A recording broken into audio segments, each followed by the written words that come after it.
considerando, falando de talento, considerando o financeiro, o custo financeiro, seja financeiro propriamente dito, seja aquele associado ao tempo que depende numa determinada, num determinado processo, ficará mais caro reter os trabalhadores experientes, mais experientes, os trabalhadores mais velhos. Por outro lado, também tendem a ser mais legais, não tendem a mudar de emprego ou de trabalho como os trabalhadores mais novos. Mais retê-los e investir, continuar a investir neles, nomeadamente na melhoria das condições de trabalho, para que possam produzir durante mais tempo, ou recrutar trabalhadores mais novos. Essa é uma questão fundamental, porque muitas das decisões das empresas baseiam-se nesta visão de curto prazo, que é como é que eu gasto menos agora, né? É uma visão, nós damos aulas a gestores e às vezes dizemos, vocês são gestores, não são merceeiros, né? Isto não tem que dar certo ao final do dia ou do mês, isto tem que dar certo daqui a uns anos. E essa gestão de mercearia que muitas vezes fazemos, que é o que é que custa menos assim no imediato, já diz muito sobre o estado da empresa. Eu percebo que muitas empresas tentam sobreviver todos os dias, ok? Não estou a falar dessas empresas pequenas e que têm pouca capacidade financeira. Estamos a falar das grandes.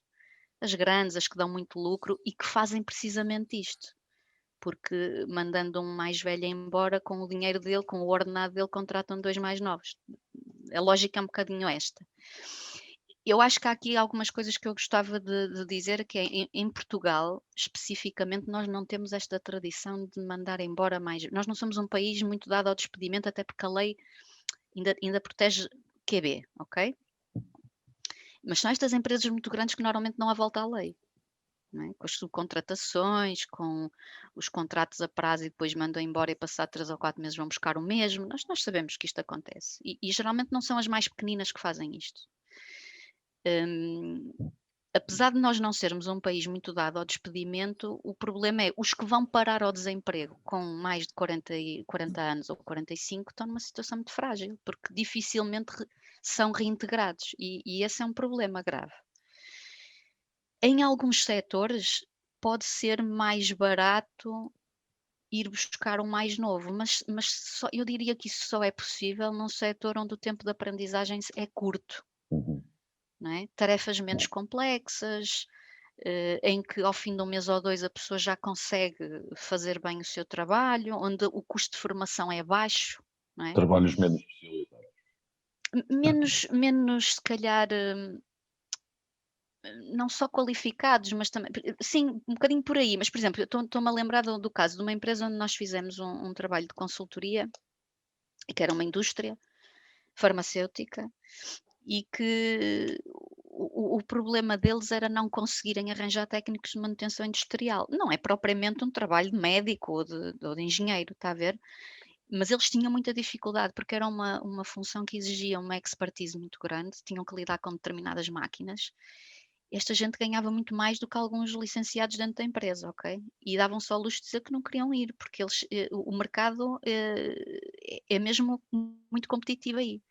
E a empresa viu-se na obrigação de começar a formá-los internamente, com os mais velhos. Antes deles irem para a reforma, tinham lá 2 ou 3 que sabiam muito daquilo, e foi uma das sugestões que nós demos, foi pô-los a fazer formação aos mais jovens, porque estavam quase a reformar-se e eles não tinham como substituí-los.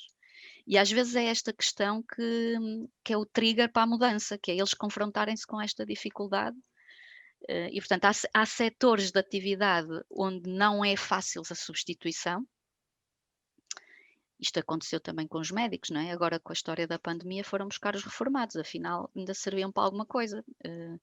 Mas andaram a reformá-los todos à pressa na altura que mudaram as regras de passagem à reforma e foi a debandada toda da malta mais velha. Portanto, às vezes temos que ter algum cuidado quando pensamos nesta substituição. Depois é evidente que há setores onde isto acaba por acontecer, em que atingem um patamar elevado em termos salariais e a empresa pensa, ok, se eu despachar um mais velho eu consigo ir buscar 2 ou 3 novos pelo mesmo preço, com custos de formação baixos,